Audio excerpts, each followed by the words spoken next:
Sois glorifié ce matin par ton peuple. Oh Seigneur, merci encore pour ton amour inconditionnel.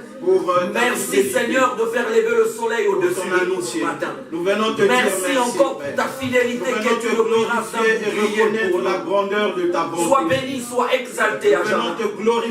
Oh Seigneur, merci encore Seigneur pour tes bienfaits Seigneur. Car ta grâce est puissante. Merci Seigneur de nous accueillir Seigneur dans tes parvis ce matin. Merci de disposer de ton tabernacle pour nous accueillir ce matin. Ta grâce agit dans ma famille. Nous voulons participer encore, Seigneur, à ton conseil royal ce matin. Nous venons te rendre gloire. Oh Seigneur, reçois la gloire, l'honneur, le règne, tout dans ta vie ce matin. Seigneur, tu es digne d'être loué, Seigneur. Alléluia. Tu es digne d'être remercié. C'est un bonheur de te dire un mot ce matin. Car tu es un grand Dieu. C'est un privilège pour moi, Seigneur, de t'élever ce matin. que nous sommes debout ce matin. Nous sommes là, Seigneur, selon ta volonté. Que nous car ta parole déclare au commencement Dieu. C'est pour ça ce matin, nous voulons commencer cette journée avec toi. T'offrir un culte agréable ce matin. C'est par ta volonté que nous avons encore la respiration. T'offrir encore un parfum de bonne odeur venant de nos cœurs. Nous venons te dire merci, Dieu puissant. Alléluia. Tu es tellement grand, Seigneur. C'est par ta volonté que nous sommes comptés par là, les Seigneur, vivants. pour toi, Seigneur. C'est par ta volonté que nous sommes là, Seigneur. Nous sommes venus étaler, Seigneur. Étaler, Seigneur, nos problèmes. C'est par ta bonté. Étaler notre faim. Étaler notre soif ce matin, Seigneur. C'est par quelle langue nous allons te parler, Seigneur? Que nous ne sommes pas dans les cimetières. Parce que nous savons, nos paroles sont tellement petites et que toi tu es grand, Seigneur. Que nous ne sommes pas dans les ça, Seigneur, oh mon Dieu, tu retiens nos paroles, Dieu Seigneur. Parce que tu es le Dieu de bonté. Nous ne sommes pas parce que tu es le Dieu de miséricorde, Seigneur. C'est par ta bonté. Oh, merci, Seigneur, pour la bonne santé que tu nous donnes. Merci pour les enfants que tu nous as donnés. Merci pour ce ministère. Merci pour les femmes que tu nous as données. Merci encore, Seigneur, pour ta protection divine. Merci, Seigneur, oh mon Dieu, pour ta grâce et ta miséricorde que tu surabondes sur nous. Merci pour ta fidélité qui est une cuirasse, un bouclier pour nous. Seigneur, nous avons besoin de toi ce matin. Nous avons besoin de toi. Oh Seigneur, merci. Nous voulons déposer nos fardeaux à tes pieds ce matin. Parce que tu as dit, venez déposer vos fardeaux à mes pieds. Vos fardeaux qui sont lourds à porter. Nous t'élevons et nous oh Seigneur, toi qui ne vois même pas, Seigneur, oh mon Dieu, même quand nous nous plions de te prier, Seigneur. Mais Seigneur, tu prends toujours soin de nous, Seigneur. Gloire à toi. Merci, Seigneur. Tu es digne d'être loué, mon Dieu. Tu es digne d'être adoré, Seigneur. Tu es digne d'être loué, Seigneur. Je veux chanter tes louanges, Seigneur. Je veux louer ton saint nom, oh mon Dieu. Tu es digne, alléluia, d'être adoré, Seigneur. Tu es digne d'être loué, mon Dieu. Je veux chanter tes louanges, Seigneur. Je veux louer ton saint nom, oh Jésus. Tu es digne d'être adoré, Seigneur. Tu es digne d'être loué, Seigneur. Tu es digne d'être adoré, Seigneur. Tu es digne d'être loué, mon Dieu. Tu es alléluia d'être adoré, Seigneur. Tu es digne d'être loué. Je veux chanter tes louanges, Seigneur. Je veux louer digne. Oh, laisse dire que tu es digne. Et la terre à celui qui nous a aimés, qui nous a délivrés de nos péchés par son sang. Qui a fait de nous un royaume, des sacrificateurs pour Dieu son Père. À lui soit la gloire et la puissance au siècle des siècles. Amen. Amen. Amen. Reprenons cette parole encore. et de la part de Jésus-Christ, le témoin fidèle, le premier-né des morts et le prince des rois de la terre, à celui qui nous a aimés, qui nous a délivrés de nos péchés par son sang, et qui a fait de nous un royaume des sacrificateurs pour Dieu, son Père. À lui soit la gloire, la puissance au siècle des siècles. Amen. Amen. Et amen. Nous tournons nos Bibles toujours dans Apocalypse, dans le chapitre 5. Nous lisons à partir du verset 8. Lisons, ce sont des paroles puissantes, ce sont des paroles dignes de foi. Amen. Ce sont des paroles très très profondes. Oui, nous sommes dans le chapitre 5. Lisons à partir du verset 8. Alléluia. Quand il eut pris le livre, les 4 êtres vivants et les 24 vieillards se prosternèrent devant l'agneau, tenant chacun une harpe et des coupes d'or remplies de parfums qui sont les prières des saints. Continuons. Et ils chantaient un cantique nouveau en disant: Tu es digne de prendre le livre et d'en ouvrir les sceaux, car tu as été immolé et tu as racheté pour Dieu par ton sang des hommes de toute tribu, de toute langue et de tout peuple et de toute nation. Continuons, continuons. Tu as fait d'eux un royaume et des sacrificateurs pour notre Dieu, et ils régneront sur la terre. Alléluia. Reprenons encore à partir du verset 8, Apocalypse 5. Lisons, bien aimés, lisons avec force et foi. Oh, merci. Quand il eut pris le livre, les 4 êtres vivants et les 24 vieillards se prosternèrent devant, tenant chacun une harpe et des coupes d'or remplies de parfums qui sont les prières les des saints. saints. Et ils chantaient un cantique nouveau en disant: Tu es digne de prendre le livre et d'en ouvrir les sceaux, car tu as été immolé.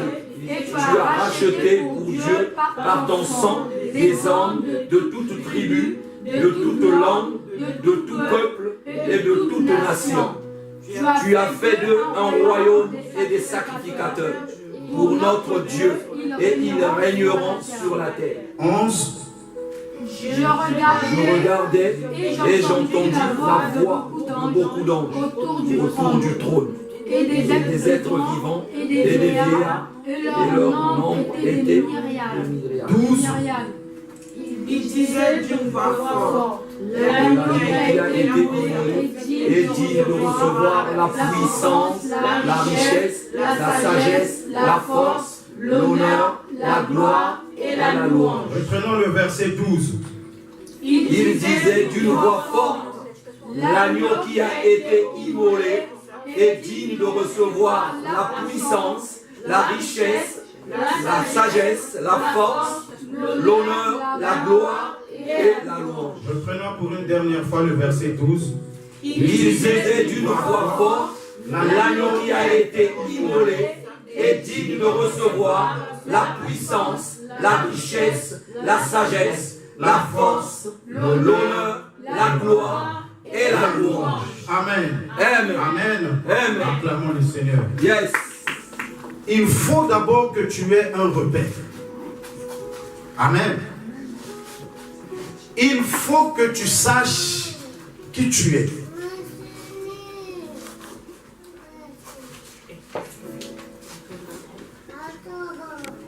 Je parle de façon spirituelle. Vous comprenez? C'est la base des choses.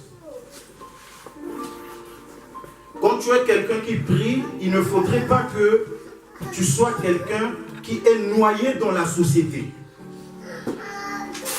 Amen. Il ne faudrait pas que tu sois quelqu'un qui est noyé dans la foule.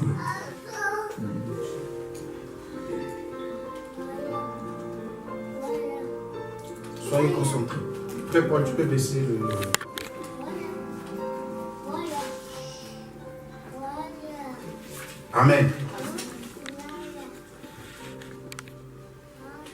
il y a ici, dans les textes que nous venons de lire, un repère très très important pour les chrétiens.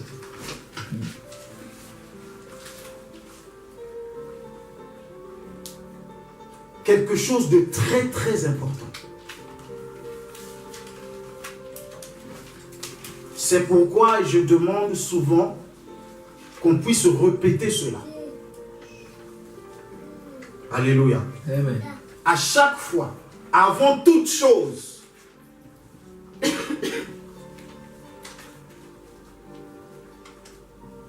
on est debout, nous citons ces paroles. Vous savez, les premiers chrétiens, ils avaient ce qu'on appelle des hymnes. Amen. Ils avaient des proclamations, ils avaient des déclarations qui ne changeaient pas. Amen. Ne reste pas dans les ténèbres. Amen. Amen. Je dis que les premiers chrétiens, ils étaient des hommes et des femmes puissants dans le christianisme. Et s'il y a quelque chose qui faisait leur force, c'est ce en quoi ils croyaient. Alléluia. Tu pouvais, ou je ne dis pas même qu'on pouvait, on leur a coupé la tête. On a fait tout ce qu'on voulait leur faire. On n'a jamais pu leur détourner de leurs convictions. Alléluia. Amen. Même quand la persécution est venue, ils ont été persécutés, mais ils n'avaient jamais renié leurs convictions. Parce qu'ils savaient que la puissance de leur témoignage, la puissance de leur vie était assise sur la conviction. Et pour que leur conviction naisse, pour que leur conviction grandisse, ils avaient des proclamations. Ils avaient des hymnes. Il y a des choses qu'ils répétaient toujours. Il y a des choses qu'ils répétaient le matin. Il y a des choses qu'ils répétaient à midi. Il y a des choses qu'ils répétaient le soir. Et parmi les paroles qu'ils répétaient, il y avait ces déclarations que je vous ai montrées.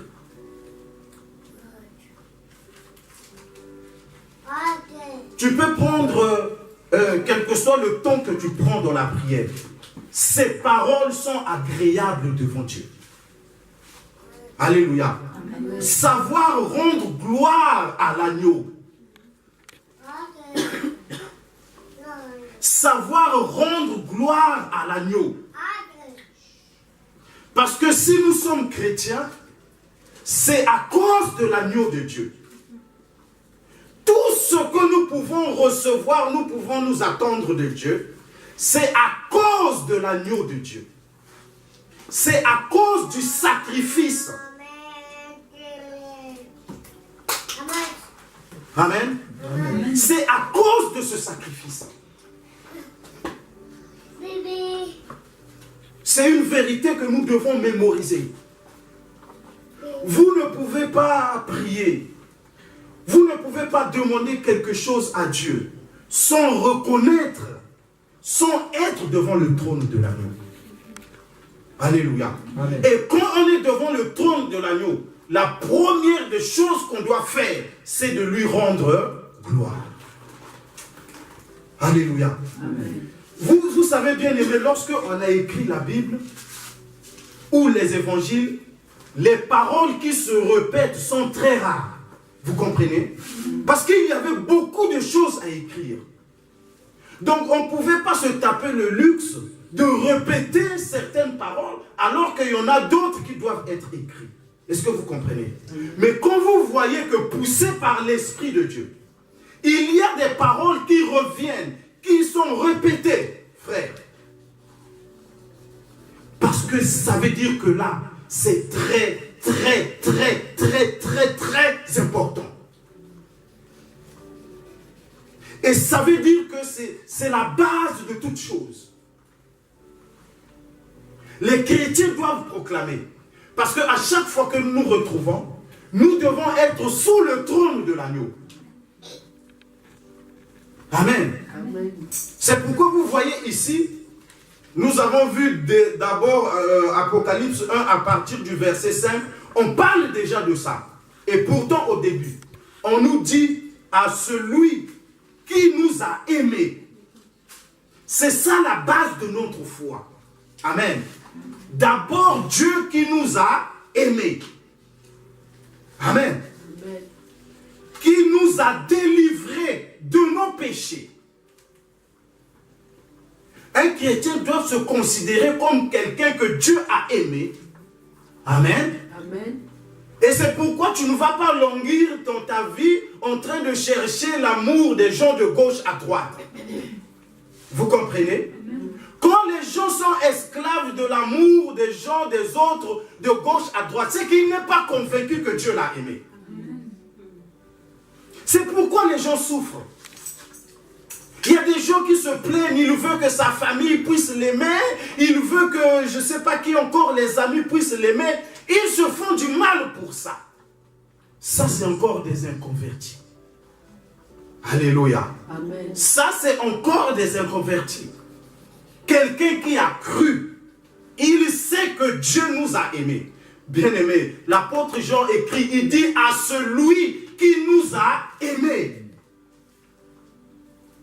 Amen. Amen. Et qui nous a délivrés de nos péchés. Il faut croire qu'il nous a délivrés de nos péchés.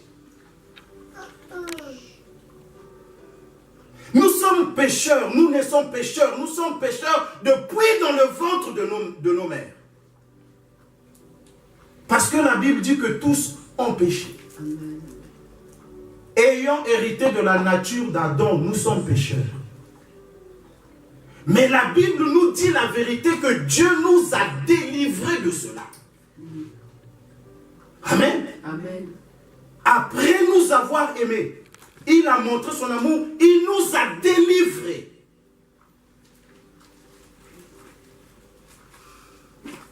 Quand il dit qu'il nous a délivrés de nos péchés, ça veut dire qu'il nous a épargnés des conséquences. Amen. Amen. Il nous a épargnés de la malédiction qui vient, qui suit à cause du péché. Est-ce que tu crois? Amen. Ces paroles sont répétées, elles sont profondes. C'est ça qui doit être la base de ta conviction. Sinon les gens peuvent te demander, mais pour qui tu te prends? Mais toi aussi c'est qui? Mais tu sais au fond de toi que Dieu m'a aimé. Dieu m'a délivré de mes péchés. Je suis délivré de mes péchés. Ce n'est pas que je serai, je le suis. L'apôtre Paul n'a pas dit quand Dieu nous délivrera. Il a dit il nous a délivrés. Nous devons tout simplement croire parce qu'il l'a déjà fait. Amen. Tu comprends? Amen. Personne ne doit plus t'accuser, te condamner, te maintenir dans le péché. C'est pourquoi le message de l'évangile est venu. Le message est venu dire pourquoi tu demeures dans quelque chose dans laquelle tu as été déjà délivré. Amen. Amen. Amen. Amen. Pourquoi un chrétien peut demeurer dans le péché alors qu'il a déjà été délivré? Ce n'est pas possible. Un chrétien ne doit pas créer comment on appelle ça, la confusion. Quelqu'un qui est délivré de quelque chose, il ne demeure plus dans cette chose. Vous comprenez la puissance de l'évangile? Quand tu es délivré de l'escroquerie, tu ne demeures plus dans l'escroquerie. Quand tu crois que tu es délivré du péché, tu ne demeures plus dans le péché. On ne doit plus venir t'expliquer. Parce que toi-même déjà tu crois que tu as été délivré de cela. Vous comprenez? Alléluia. Merci Saint. Quand quelqu'un a reçu son acte de la libération, prisonnier, quand il a reçu la libération de la prison, le juge a ordonné qu'on puisse le libérer. Est-ce que vous allez encore le trouver dans la maison d'arrêt? Vous avez déjà vu un prisonnier avec le papier qui le met en liberté, continuant de demeurer dans une prison? Alléluia. Amen. Comment toi qui as été délivré, tu peux encore demeurer dans quelque chose de laquelle tu as été délivré? Quand on reçoit la parole de l'évangile, on reçoit le message qu'on a été délivré. On ne peut plus demeurer dans les choses de laquelle tu as été délivré. C'est pourquoi l'apôtre Jean dit à celui qui nous a délivrés. Le message, l'évangile est donc un message qui nous informe que nous avons été délivrés. Et donc, quand nous croyons ce message, nous ne pouvons plus demeurer dans le péché. Nous ne pouvons plus demeurer dans l'alcoolisme, puisque nous avons été délivrés. Un prisonnier continue en prison, qu'est-ce qu'il attend? Il n'attend que la nouvelle qui va lui dire que le juge avait ordonné ta libération. Et il sort. Alléluia. Alléluia. Amen. Amen. Merci Jésus. Il a dit comme il nous a délivrés. Et il a fait de nous un royaume. Et des sacrificateurs pour Dieu. Un royaume, c'est des gens qui règnent. Alléluia. C'est des gens qui dominent. Tu ne peux pas être chrétien et être dominé. Tu ne peux pas être chrétien et il y a des choses qui dominent sur toi. Tu dois régner. La première des choses que tu dois mettre sous tes pieds, c'est le péché. Je dis que le péché doit être sous tes pieds. Alléluia. Un royaume. C'est des gens qui règnent, bien-aimés. La pauvreté ne doit pas régner en toi. La pauvreté, c'est dans la pensée. Vous savez, la pauvreté est spirituelle. Amen. La pauvreté n'est pas matérielle. La pauvreté est spirituelle. Et la pauvreté, c'est ce genre de pensée qui te rabaisse toujours. Ça te tire vers le bas. Alléluia. C'est les pensées que tu as.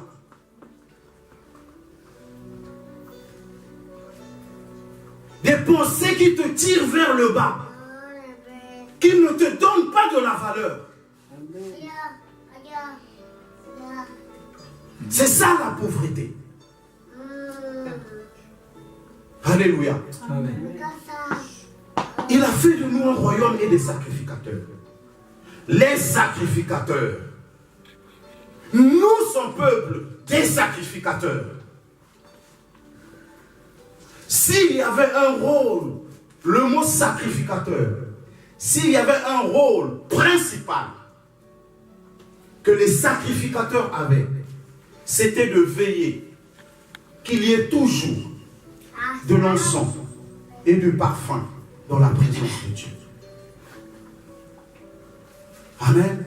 Amen. Quand Moïse a bâti le tabernacle, ils étaient là pour faire le service afin qu'il y ait toujours de l'encens, du parfum et que la lampe brûle toujours dans la maison de Dieu. Les sacrificateurs pour Dieu, c'est la vie de prière. Amen. Alléluia. C'est une vie de prière et d'adoration. C'est une vie de prière et d'adoration qui passe ton temps à dire gloire à l'agneau, gloire à Dieu. Seigneur, tu es incomparable. Dieu aime ses paroles. Quand tu les lèves au-dessus des idoles, alléluia. Il faut savoir dire à Dieu, Seigneur, tu es incomparable, tu es unique. Amen. Amen. Alléluia. Tu n'es pas comme les idoles. Retenez cette phrase. Dites à Dieu, Seigneur, tu n'es pas comme les idoles. Là, Dieu se sent glorifié. Seigneur, les idoles n'entendent pas. Les idoles ne voient pas. Les idoles n'agissent pas. Mais toi, tu es différent. Parce que toi, tu entends. Parce que toi, tu agis. Parce que toi, tu vois. Tu es différent des idoles. Voilà pourquoi je t'adore. Quand Dieu entend ça, alléluia, il est en train de courroucer. Alléluia. Il est en train de bouger de son trône. Parce qu'il y a quelque chose qui dérange Dieu. Parce que Dieu est comparé aux idoles. Alléluia. Il y a trop d'idoles dans ce monde, dans la vie des hommes. Amen. Et l'homme est en train d'être attiré vers les idoles. Et ça provoque la colère de Dieu. Parce que Dieu est jaloux. C'est lui qui a créé l'homme. Amen. Amen. Et l'homme commence à trouver des idoles. Il commence à faire de l'argent des idoles. Amen. Il commence même à faire d'autres hommes des idoles. Amen. Et ça excite la jalousie de Dieu. Amen. Mais quand Dieu te voit, tu reviens vers lui. Tu lui dis, Seigneur, le véritable Dieu, c'est toi. Amen. Les autres ne sont que des idoles. Ce sont des faux dieux. Amen. Quand tu entends des paroles comme ça, tu lui dis, le véritable Seigneur, c'est toi. Amen. Le véritable Seigneur, ce n'est pas l'argent. Mais le véritable Seigneur, c'est toi. Amen. Le roi des rois, c'est toi. Quand tu entends des paroles comme ça, il bouge de son trône. Alléluia.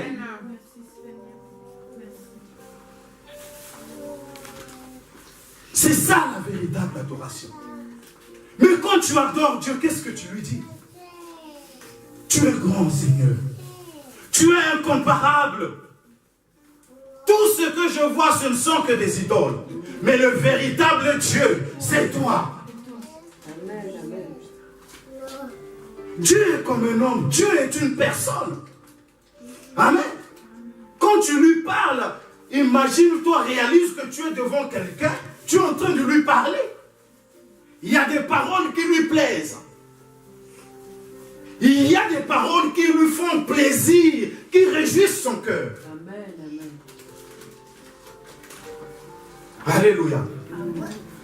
Il faut que tu aies ces paroles dans ton cœur et dans ta bouche quand tu te présentes devant Dieu. Je n'ai que toi, Seigneur.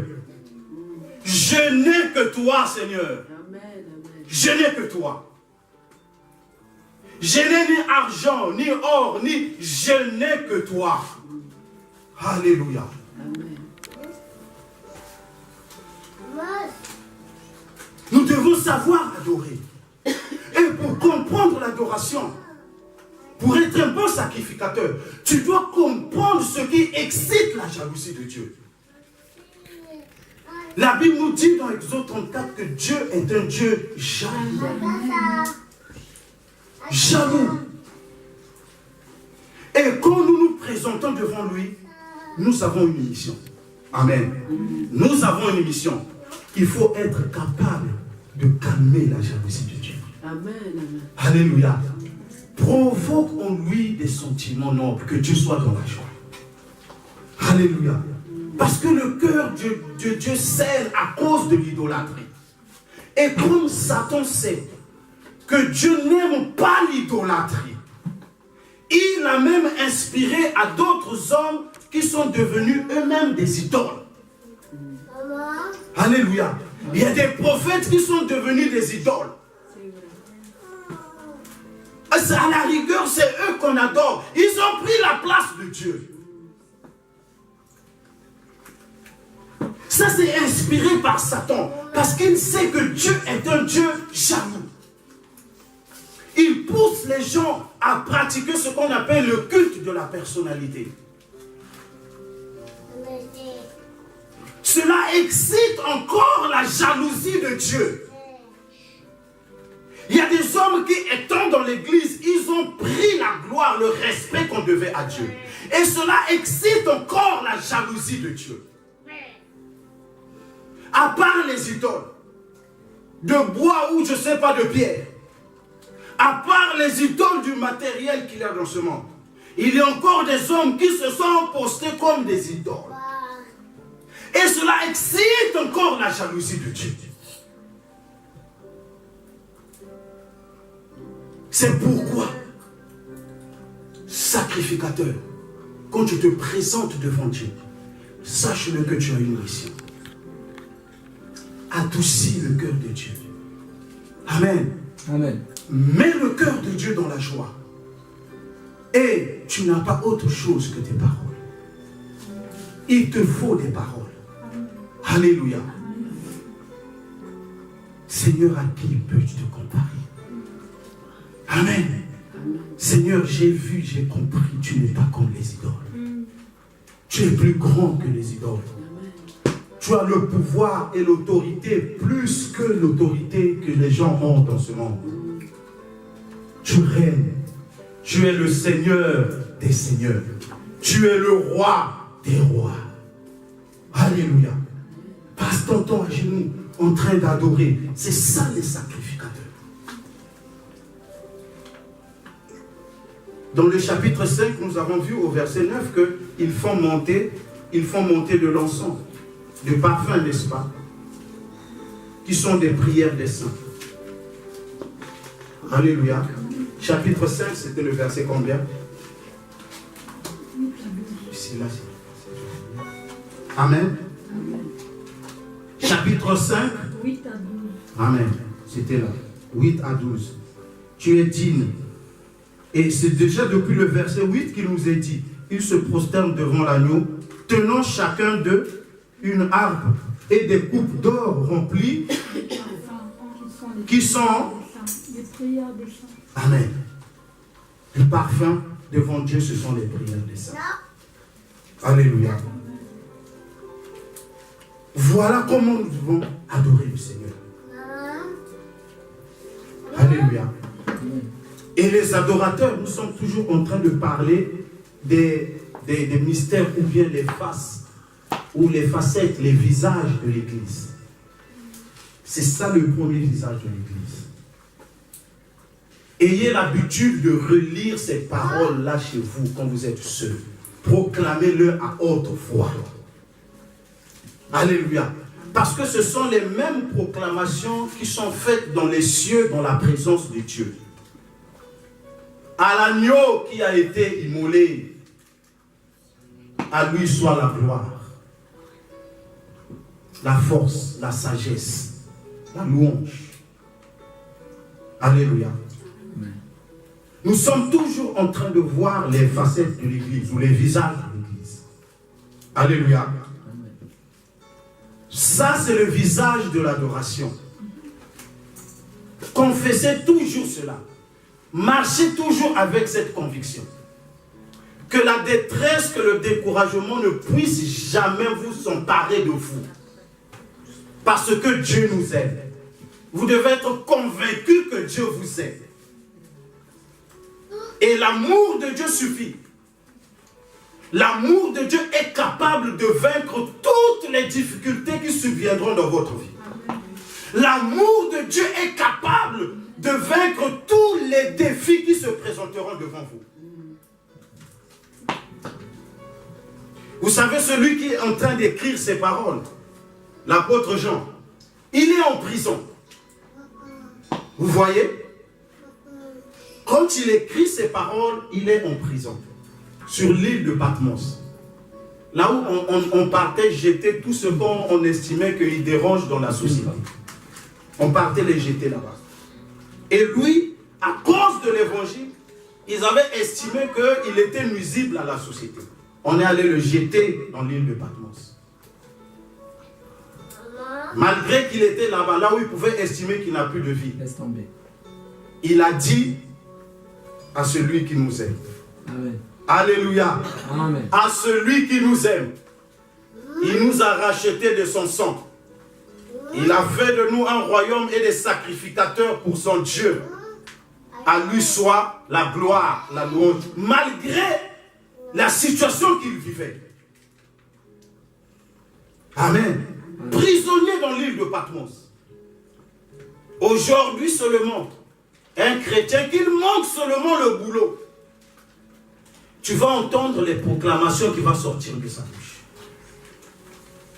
Vous voyez quelle adoration de quelqu'un qu'on a jeté en prison à cause de l'évangile. C'est lui encore qui nous sort des paroles d'adoration extraordinaires. Il n'avait plus de vie humainement. Quand on te jette là-bas, tu es oublié, c'est fini. Il n'y a même plus d'espoir.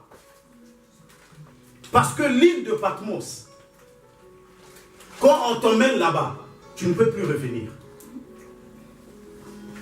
Il y avait une mer qui séparait la terre normale où habitaient les gens et la ville de Patmos. Comment tu vas revenir? Amen. La pirogue ou le bateau avec les soldats qui vous emmènent, quand ils vous ont jeté là-bas, ils reviennent avec le bateau. Ça veut dire que vous avez compris que pour vous, c'est fini. Regarde les paroles d'adoration. Regarde les paroles qui nous sortent. Nous qui avons un toit, nous qui avons le chauffage, nous qui avons le pain, on n'arrive pas à faire sortir des paroles d'adoration. Amen. C'est ça l'église. C'est une église d'adoration. Nous sommes les rachetés de l'agneau. Amen. Chrétiens, on a copié ça dans la Bible. Mais nous sommes le peuple racheté par l'agneau. Nous sommes le peuple racheté par l'agneau. Si quelqu'un veut connaître notre identité spirituelle, c'est pourquoi nous n'allons pas chez les féticheurs. C'est pourquoi nous n'allons pas consulter les voyants. C'est pourquoi nous n'allons pas chez les magiciens. Parce que nous sommes le peuple que l'agneau a racheté.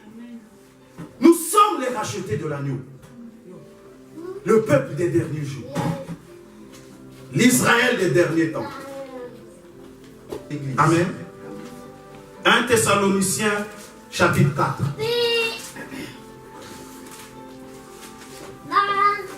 1 Thessaloniciens chapitre 4. Du verset 1 jusqu'au verset 8. 1 Thessaloniciens chapitre 4.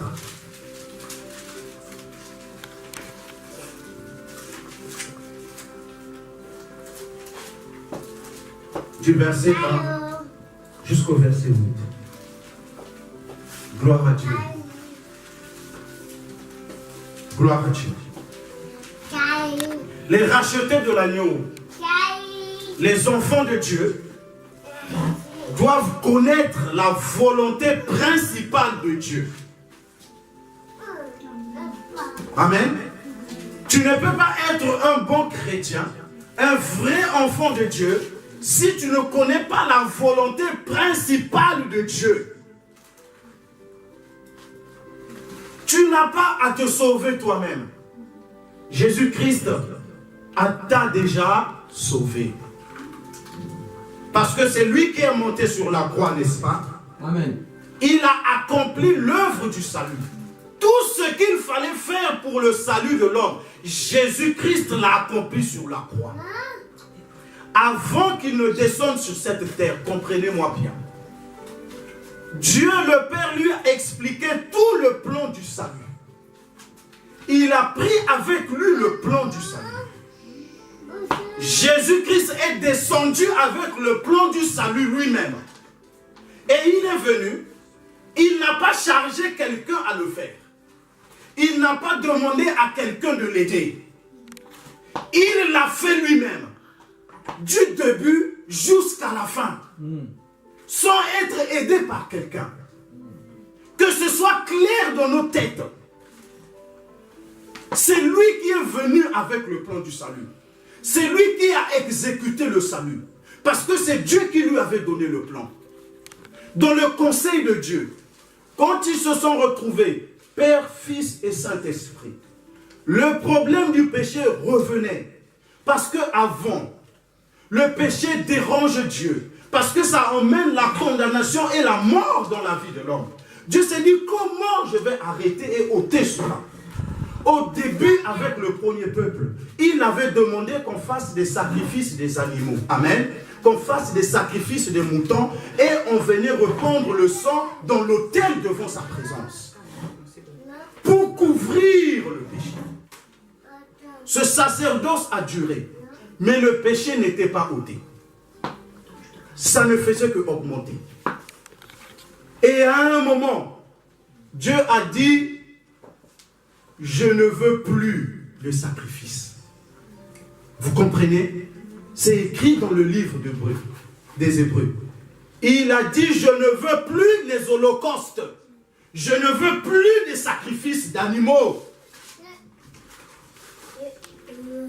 Vous savez que quand Dieu arrive à ce niveau-là, c'était devenu dangereux pour l'homme. Amen. Amen. Alors le fils a dit, Père, me voici. Je viens pour faire ta volonté. Amen. Amen. Il faut que l'homme soit sauvé. Il faut que le péché soit ôté. Dans le conseil de Dieu, et le Père a fait sortir le plan, ce qu'on appelle le plan de la rédemption. Le deuxième plan.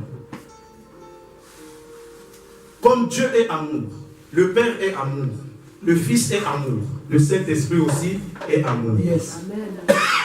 Le Fils a dit, Père, je prends. Donnez-moi le plan de la rédemption. Je vais l'exécuter. La Bible dit, en ce temps-là, spirituellement, il a pris la peau de l'agneau. Il est devenu l'agneau de Dieu. C'est pourquoi quand il est venu, les hommes ne l'ont pas reconnu. Il a pris la peau de l'agneau. Il est venu pour exécuter le plan de Dieu. Il a commencé ce plan qui faisait qu'il devait prêcher, il devait souffrir. On devait le clouer sur la croix. Il devait mourir. C'est pourquoi vous voyez que quand il est arrivé à la croix, après avoir versé son sang, avant de rendre l'âme, il a dit, tout est accompli. Amen. Amen. Ça veut dire qu'il a accompli le plan de la rédemption. Vous comprenez? Amen. C'est un plan, un programme de Dieu de la rédemption. Personne, aucun homme ne peut plus venir ajouter quelque chose. Il ne faut pas que quelqu'un vous influence aujourd'hui pour dire, j'ai fait des jeûnes et des prières pour toi. J'ai fait 40 jours de prière pour toi. Écoutez-moi s'il vous plaît. Personne ne peut ajouter quelque chose sur le plan du salut. Aucun homme. Amen. Amen. Aucun homme. Jésus-Christ a tout accompli. Rien. Ce ne sont ni les prières, ni les jeûnes de ton pasteur ou je ne sais pas de qui. Même si le pape monte à Jérusalem ou bien sur une grotte, il n'ajoutera rien. Le plan du salut a été commencé et achevé par le maître de la rédemption, Jésus-Christ de Nazareth. Amen. Je vais vous donner une parole qui va conclure, qui va vous permettre de saisir cela. Amen. Amen. Jean chapitre 17.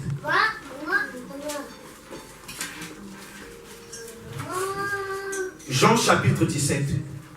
Si quelqu'un veut te raconter du mensonge, tu dois te baser sur cette parole. Amen. Jean chapitre 17. Nous lisons. Ça c'est Jésus qui parle.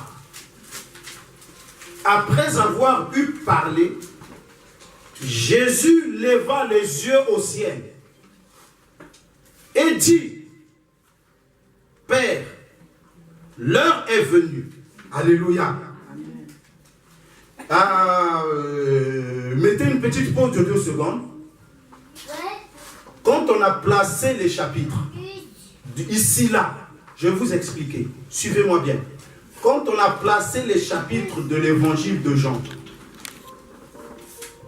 ça c'est quelque chose qui se passe après sa mort. Mais quand on a placé, on a mis cela avant sa mort. Amen.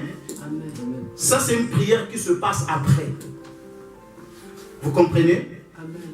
Parce que il ne peut pas dire les paroles qu'il a dit s'il n'avait pas encore été sur la croix. Alléluia. Est-ce que vous comprenez? Donc, je continue. Père, l'heure est venue. Glorifie ton Fils, afin que ton Fils te glorifie. Alléluia. Amen. Je réexplique. La Bible nous dit dans Philippiens 2 que pour venir sur la terre, il s'était dépouillé de sa gloire. Amen. Il a laissé sa gloire auprès du Père. Il est venu. Il a accompli l'œuvre de la croix. Après l'œuvre de la croix, après s'être humilié, la Bible dit dans Philippiens 2, il s'est humilié, laissant sa gloire, il est redevenu comme un homme. Yes. Maintenant, quand il a achevé l'œuvre de la croix, il dit au Père, revêt-moi de la gloire que j'avais avant de mourir sur la croix quand j'étais encore auprès de toi. Amen, amen, amen, amen, amen. C'est là où la Bible dit dans Philippiens 2, parce qu'il s'était humilié jusqu'à la croix, Dieu l'a élevé, en lui donnant un nom qui est au-dessus de tous les noms. Amen. C'est pourquoi, mes bien-aimés, ne prononcez jamais le nom de Jésus sans le précéder de l'adjectif Seigneur. Ne faites jamais cette erreur. Les gens disaient Jésus, Jésus dans l'évangile avant qu'il aille mourir sur la croix. On l'appelait Jésus. Amen. La Bible nous dit que quand il est mort sur la croix, c'est Philippiens 2 qui révèle cela. Il a reçu un nom. Ça veut dire qu'il a été honoré, titré et placé sous le nom de Seigneur. Et il y a des gens aujourd'hui, quand ils appellent Jésus, Jésus, Jésus, tu parles de qui? C'est les démons qui l'appellent Jésus. Parce que ce n'est pas leur Seigneur. Mais toi, un enfant de Dieu, tu dois toujours dire Seigneur Jésus. Parce que si tu dis seulement Jésus, il faut savoir qu'il y a plusieurs Jésus. Hein. Alléluia. Bon, de quel Jésus tu parles? Tu ne sais pas qu'il y a plusieurs Jésus. Il y a même des Jésus qui sont vivants. Amen. Moi, j'avais un copain quand j'étais petit, il s'appelait Jésus. Donc, toi, quand tu dis Jésus, Jésus, tu parles de quel Jésus? Peut-être que tu parles de mon copain. Amen. De son vivant aussi, il y avait des gens qu'on avait donné le nom de Jésus. Il y avait un certain Bar Jésus. Si vous lisez la Bible, n'est-ce pas, maman Annie? Il y avait un certain Bar Jésus. Il y a beaucoup de Jésus. Mais quand tu précèdes par Seigneur, là tu parles de Christ, de l'agneau. Et c'est pourquoi ici, au verset 2, il commence à dire, Père, l'heure est venue. Amen. Amen. Glorifie ton Fils, afin que ton Fils te glorifie. C'est-à-dire, revêt-moi de la gloire que j'avais au commencement. Quand on dit au commencement, quand Dieu créa le ciel et la terre, il y avait le Père, le Fils et le Saint-Esprit. Et c'est de cette gloire-là qu'il est en train de réclamer dans ses paroles. Il dit, revêt-moi de la gloire que j'avais quand j'étais auprès de toi. Glorifie ton Fils afin que ton Fils te glorifie, selon que tu lui as donné le pouvoir sur toute chair, afin qu'il accorde la vie éternelle à tous ceux que tu lui as donnés. Voilà. Sans sa mort, il ne peut pas avoir la vie éternelle. Amen. Il parle de après sa mort. Il a dit, tu m'as donné le pouvoir de donner la vie éternelle. Or, il a reçu le pouvoir de donner la vie éternelle après sa mort. Après avoir donné sa vie en sacrifice, maintenant il peut donner la vie éternelle. Nous expliquons. Or,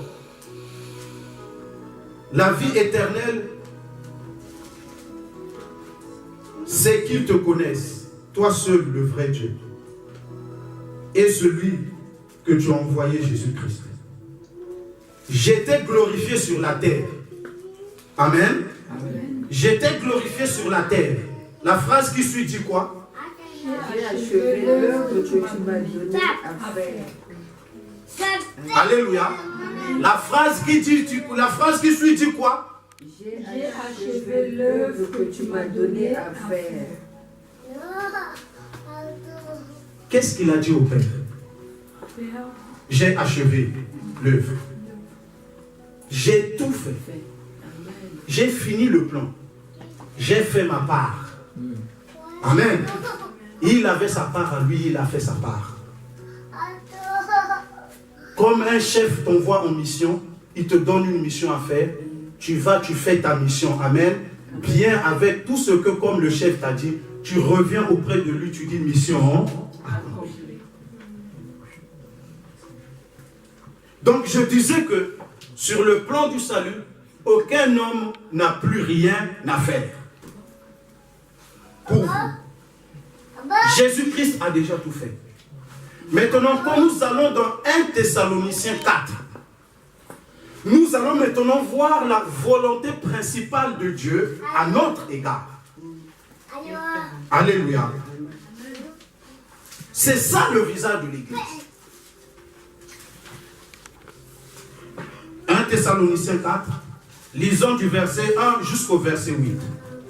Celui qui a vu, il se lève et il nous fait une bonne lecture.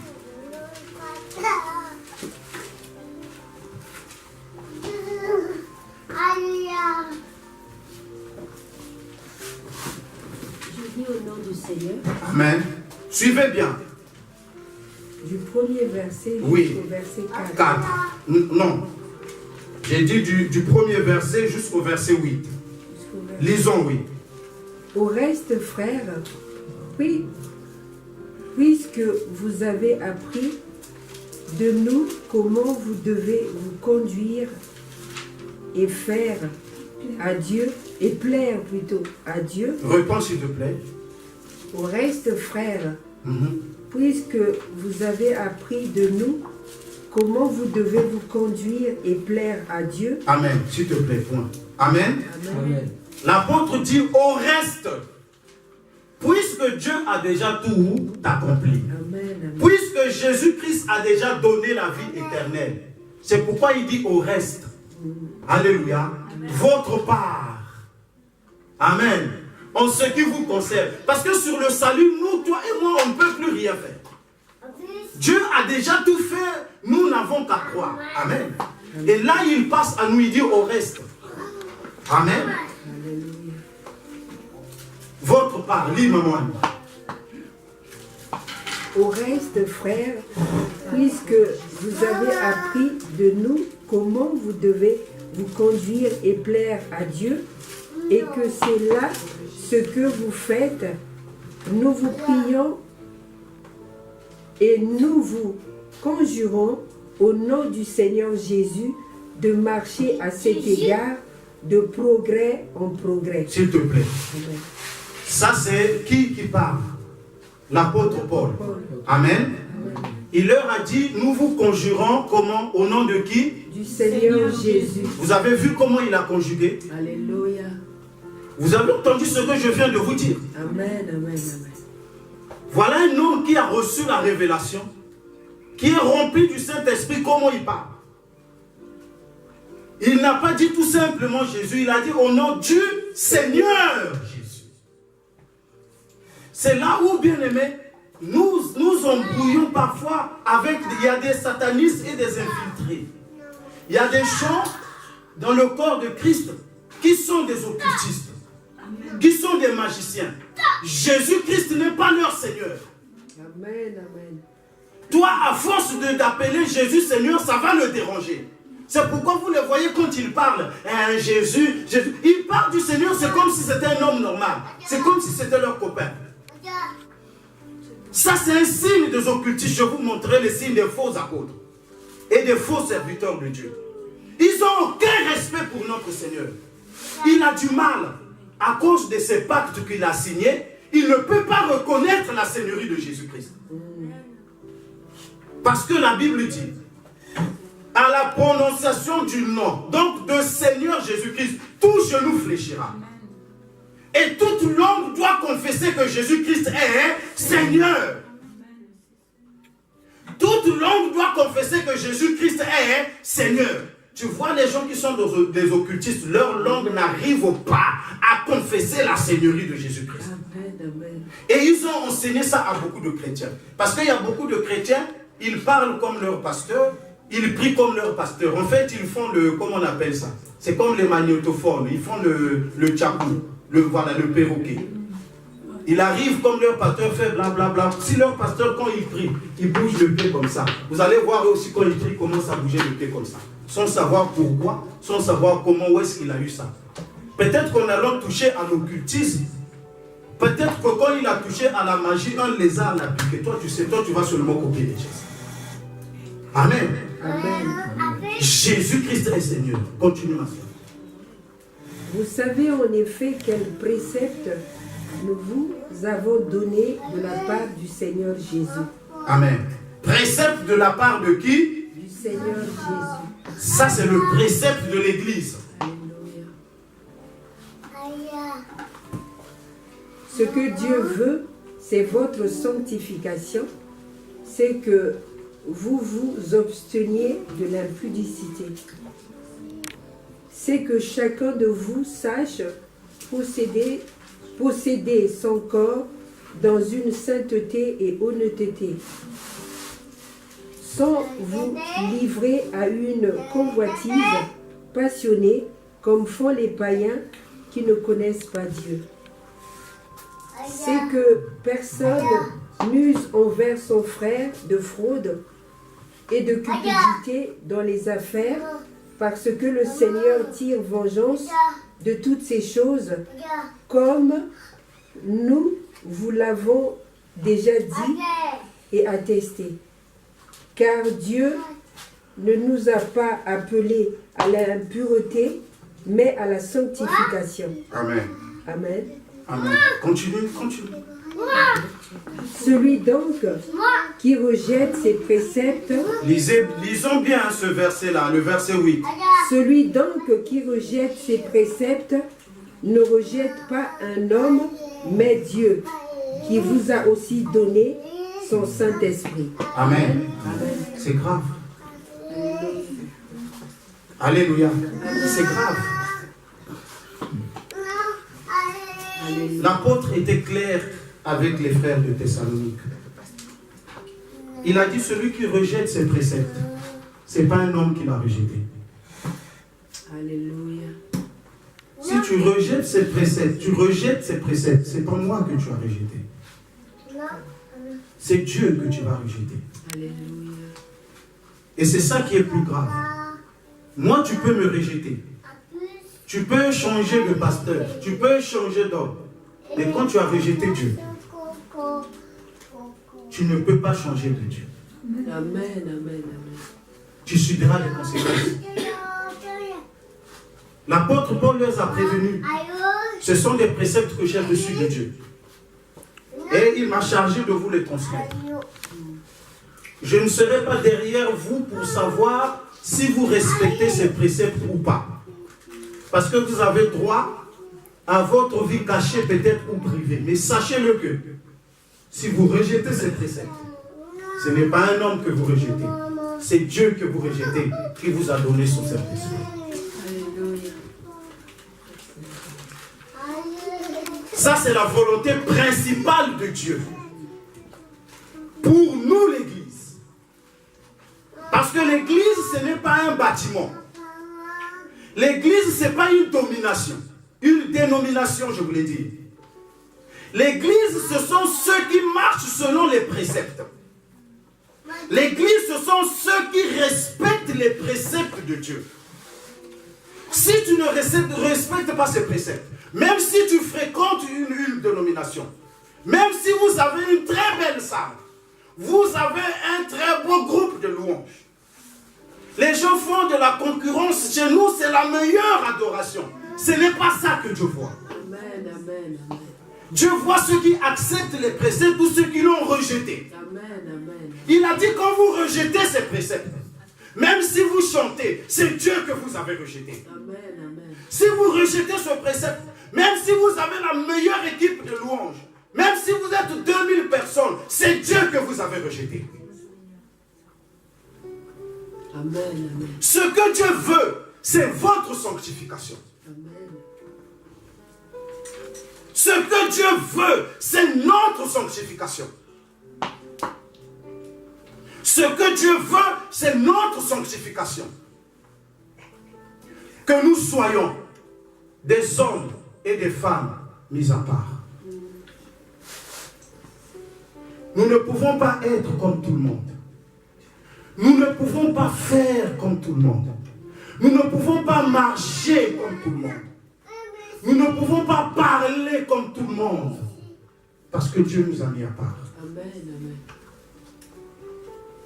Ne brisons pas ce privilège-là. Ne brisons pas ce précepte-là. C'est un privilège d'être mis à part. Ce que Dieu veut, c'est notre sanctification. Même si avant de connaître Dieu, tu ne te sanctifies pas, maintenant que tu es venu, tu as pris conscience. Sanctifie-toi, c'est ce que Dieu veut. Ce n'est pas la volonté d'un homme. C'est pourquoi l'apôtre les a prévenus ici. D'habitude, quand il parlait comme si c'est lui-même qui parlait. Mais là, il a dit attention, sur ce précepte, ce n'est pas à moi que vous avez affaire, mais vous avez affaire à Dieu. C'est-à-dire que là, quand vous le rejetez, c'est Dieu que vous allez rejeter.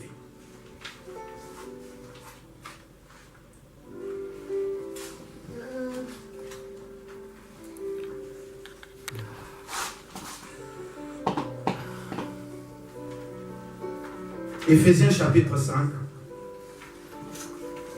le verset 3 à 7.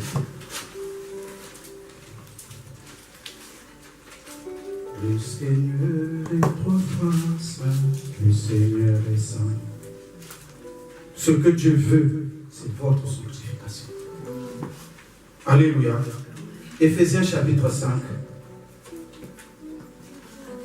le verset 3 à 7. Notez cela, bien-aimés. Notez cela.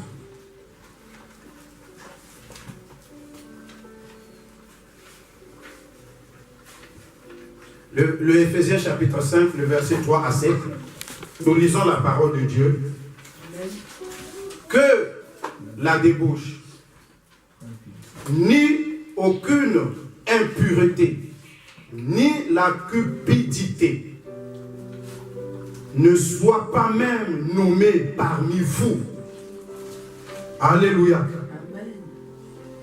Ni aucune impureté, ni la cupidité, ni la débauche ne soit même pas nommé parmi vous, même nommé seulement. C'est-à-dire qu'on n'en parle même pas. Et il y en a qui arrivent à pratiquer alors que l'apôtre dit il ne faut même pas qu'on nomme cela. Parce que c'est grave à cause de la sainteté de Dieu. Alléluia. Il y a la sainteté de Dieu dans nos vies. Dieu ne va jamais quelque part sans sa sainteté. Amen. Quand Dieu est quelque part, sa sainteté, son autorité est avec lui. Il a dit à cause de cela qu'on ne nomme même pas cela. Nous continuons le verset 4. Qu'on entende ni paroles grossières, ni propos insensés ou équivoques, choses qui sont contraires à la bienséance. Qu'on entende plutôt des actions de grâce. Qu'on n'entende ni paroles grossières, Amen, amen. ni propos insensés. Cela est contraire à la bienséance. Amen. La bienséance, c'est quoi? Pourquoi il a parlé de la bienséance? La bienséance, c'est une sémence. C'est pour vous dire que les paroles sont des sémences. Amen. Vous comprenez? C'est pourquoi il dit, ne sortez pas des paroles insensées, ni des propos grossiers. C'est contraire à la bienséance. Il faut savoir que quand tu es un enfant de Dieu, tu es un être en esprit. Amen. Tes paroles sont des sémences. Amen. Amen. Alléluia. Les paroles sont des sémences. Quand tu parles de grossièreté, tu sèmes de la grossièreté. Et l'immoralité. Amen. Les paroles, il a dit qu'on n'entende ni propos insensés. Donc les paroles que vous prononcez, partout où vous êtes, partout où nous sommes, nous devons faire attention. Nous ne devons pas faire sortir n'importe quelle parole. La parole est une sémence. C'est pourquoi l'apôtre Paul ici parle aux Éphésiens. Il dit attention aux paroles que vous dites. Ça veut dire attention à ce que vous semez en esprit. Pourquoi? Parce que la loi de la nature dit on récolte ce qu'on a semé. Quand est-ce que tu as semé? Quand tu as parlé. Et souvent quand tu parles, tu répètes. Donc tu confirmes ta semence. Ce n'est pas que tu as seulement parlé une fois par hasard. Vous savez, quand le diable veut emmener que tu mettes une mauvaise sémence dans ta vie, il va faire que tu répètes les mêmes paroles plusieurs fois. Parce que le diable sait, quand tu répètes les mêmes paroles plusieurs fois, tu sèmes et tu confirmes ces paroles dans ta vie. Vous allez voir que lorsque une servante est venue demander à Pierre s'il connaissait Jésus, pour que Pierre puisse avoir la sémence d'avoir renié le Seigneur, cette femme lui a reposé la même question 3 fois. Pourquoi? Parce que c'était une attaque spirituelle. Amen. Satan voulait que Pierre répète 3 fois. Une mauvaise parole, une mauvaise sémence. Aujourd'hui, bien-aimés, sachez ce que Dieu veut. Attention à vos paroles. Attention aux paroles que tu dis sur ta vie. Amen, amen, amen. Attention aux paroles que tu prononces sur la vie de tes enfants. Amen, amen. Mesure-les. Qu'on n'entende ni propos insensés. Les propos insensés, c'est des choses que tu n'as pas réfléchi, tu balances comme ça. Tu n'as pas eu le temps de savoir l'impact ou la gravité de ce que tu dis. Il a dit qu'on n'entende pas cela. Nous devons nous sanctifier dans notre comportement. Nous devons nous sanctifier aussi surtout dans nos paroles. Amen, amen. Attention aux paroles. Qu'on n'entende ni propos insensés, ni paroles grossières. Les paroles grossières, ce sont les insultes. Alléluia. Qu'on n'entende pas cela au milieu de vous. L'insulte est venue du diable. Yes. L'insulte, ça veut dire que tu dénigres la créature de Dieu. Amen. Quand tu insultes quelqu'un, c'est une personne qui a été créée à l'image de Dieu. Amen. Amen. Quand tu as insulté quelqu'un, tu as dénigré la créature de Dieu. Amen. Amen. Aujourd'hui, un maçon ou un architecte, il a fait son œuvre. Un maçon, il a construit une maison.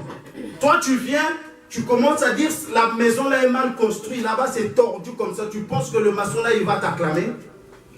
Avec quoi il va penser tous les jours qu'il a passé avec le laveur et le soleil. Il a souffert, il a transpiré.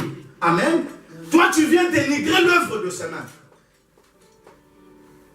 Les insultes, c'est une nature qui vient de diable pour dénigrer la créature de Dieu. Et les enfants de Dieu n'insultent pas. Amen, amen. Amen. Ils ne font pas sortir des insultes. Surtout sur un être humain. Amen, amen. Qu'on n'entende ni propos grossiers.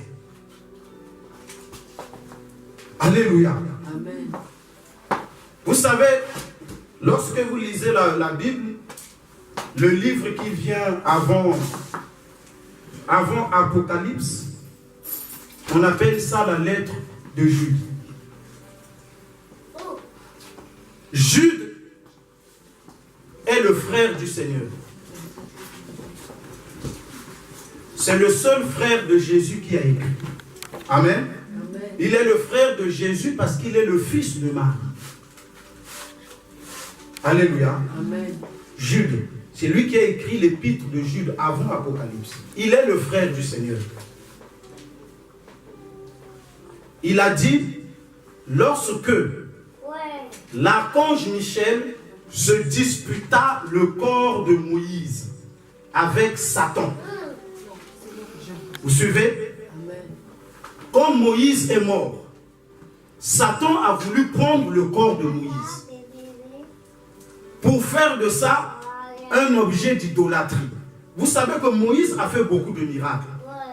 Donc Satan a raisonné. Il s'est dit, si j'arrive à avoir le corps de Moïse, je redonne cela aux enfants d'Israël.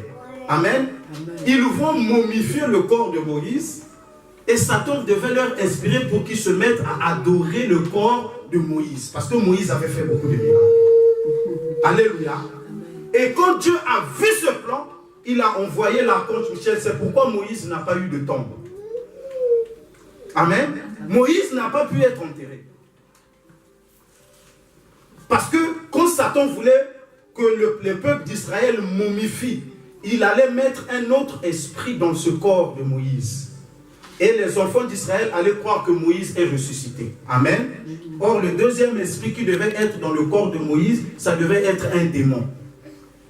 Et il allait pervertir tout le peuple. Il allait dire, c'est moi votre chef Moïse, je suis revenu à la vie. Amen. Et les gens allaient le suivre. Et il allait sortir des paroles terribles qui devaient rester dans la croyance jusqu'aujourd'hui. Quand Dieu a vu cela, il a dit non, ça ne doit pas se faire. Amen. Il a dépêché l'archange Michel.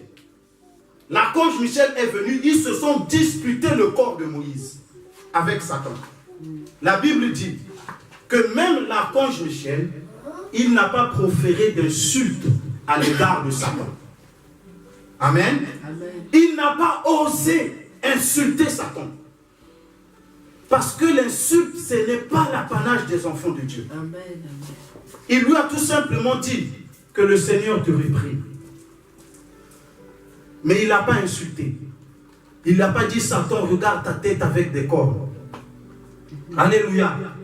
Regarde, tu as un nez comme une brique. Amen. Il n'a pas insulté. L'apôtre Jude nous dit que même l'archange Michel, il n'a pas osé insulter. C'est pour montrer que ne pas insulter, c'est une preuve de la sanctification. Amen. Amen. Amen. Parce que nous devons sanctifier nos paroles, bien-aimés. Notre façon de parler. Alléluia. Amen. Ça fait partie de la sanctification. Et la Bible dit ce que Dieu veut, c'est notre sanctification. Qu'on n'entende ni paroles déshonnêtes, ni propos insensés, que des actions de grâce et des actions de louange. Amen. Aujourd'hui, nous allons nous arrêter là. Alléluia. Amen. Sur notre thème, les visages de l'Église. Amen. Nous sommes en train de voir les vrais visages de l'Église. Ce n'est pas le bâtiment, la foule ou non. C'est par ces préceptes qu'on reconnaît l'Église. Amen. C'est par ces choses qu'on est qualifié étant l'Église spirituelle de notre Seigneur Jésus-Christ.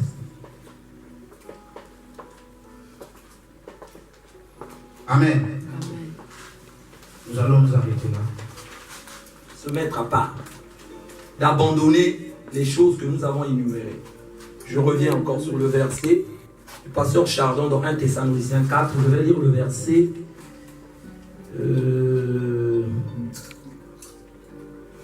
Ok. Le verset 5. Sans vous livrer à aucune convoitise passionnée, comme font les païens qui ne connaissent pas Dieu. Donc ces choses-là, ce sont les païens et les gens qui ne connaissent pas Dieu qui doivent le faire. Amen. Je répète, ces choses-là, c'est bien précisé, c'est la parole de Dieu. Amen. Que nous ne puissions pas faire comme les païens qui ne connaissent pas Dieu. Nous connaissons Dieu. Donc, c'est ça la sanctification. On est à part de ce monde-là. Donc on ne peut pas se comporter comme les païens. On ne peut pas raisonner comme les païens. On ne peut pas avoir une sensibilité sur une parole. Moi, je n'oublie pas ce que je prêche. Hein, parce que je demande à Dieu, je me prépare. Vous vous souvenez sur ce que je vous ai parlé sur les circonstances. Quand j'ai dit, essaie de voir un pasteur ou un frère, là, entre vous, ce message de lui dire ce qu'il ne veut pas entendre. Comment il va se comporter, comment il va prendre ça. Mais faites attention, quand on dit, essaie de dire ce qu'il ne veut pas entendre, ça ne veut pas dire l'insulte. Attention. Ne confondez pas les mots. Insulter, vous savez c'est quoi insulter quelqu'un? Même sans connaître Dieu, rien que ton éducation à la maison, tu ne peux pas insulter quelqu'un.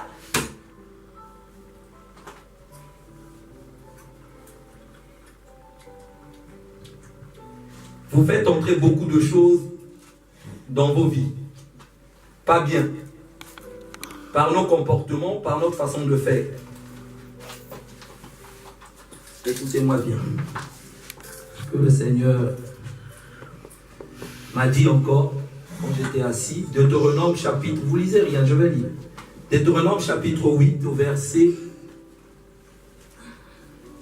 Deutéronome 7 au verset... Voilà. 26. Tu n'introduiras point une chose abominable dans ta maison.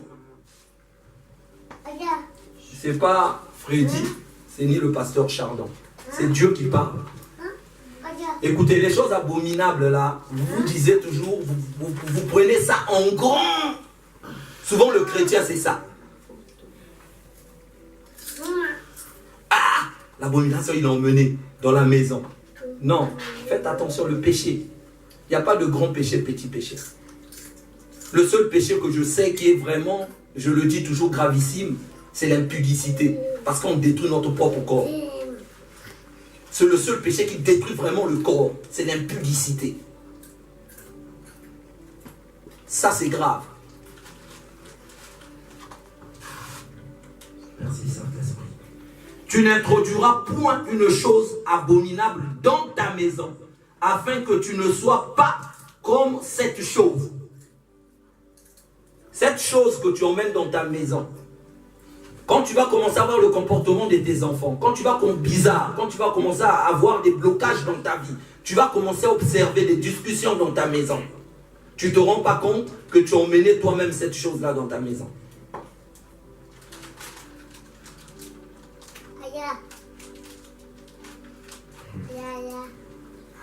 Écoutez, je suis sensible sur le point de l'impudicité. Faites très très très attention sur ça. C'est pour cela, une femme, quand tu as une situation, il ne faut pas être trop pressé pour ces choses-là. C'est pas bien. La Bible est claire dessus. Celui qui s'attache avec une femme prostituée, c'est la femme prostituée, c'est pas la femme que vous voyez dans les villes, machin, quand Dieu parle de prostituée. La femme de trouille. L'homme de trouille, il est avec une autre personne déjà dans la maison, il vient coucher avec toi. C'est ça. Un mystère se passe pendant ces instants-là. Donc si cette femme-là est sorcière ou cet homme-là, c'est un sorcier, il te communique la sorcellerie. Je vous en supplie. C'est pas de la blague. J'ai perdu beaucoup d'amis comme ça. Le lendemain, il est mort, il est décédé. On commençait à réfléchir, tiens, il était parti avec qui? Tiens, il était dans la boîte de nuit avec telle fille, la fille était habillée comme ceci, comme cela. Trop tard, il est mort.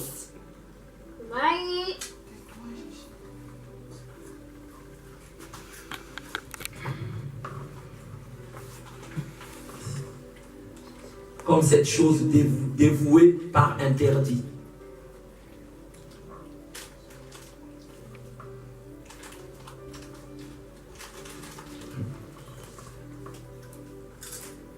Ce que j'avais juste à continuer, excusez-moi encore le temps, il faut respecter le temps. Nous allons prier. Essaie de voir autour de toi, selon la parole que l'homme de Dieu a prêché, essaie de voir ta vie. Peut-être qu'il y a des petits points que tu es en train de faire des erreurs. Vous savez, quand Dieu veut élever quelqu'un, faites très attention. Quand Dieu veut élever quelqu'un, il y a des petites choses qui viennent. Le malin vient de mettre l'incrédulité. Faites très très très attention. Quand Dieu veut t'élever, tu veux voir des bonnes choses. Il y a souvent des petits. C'est-à-dire, à un moment, toi-même, tu vas te dire, mais pourquoi ça ne sert à rien même. Tu vas dire, il fallait que je minimise telle chose.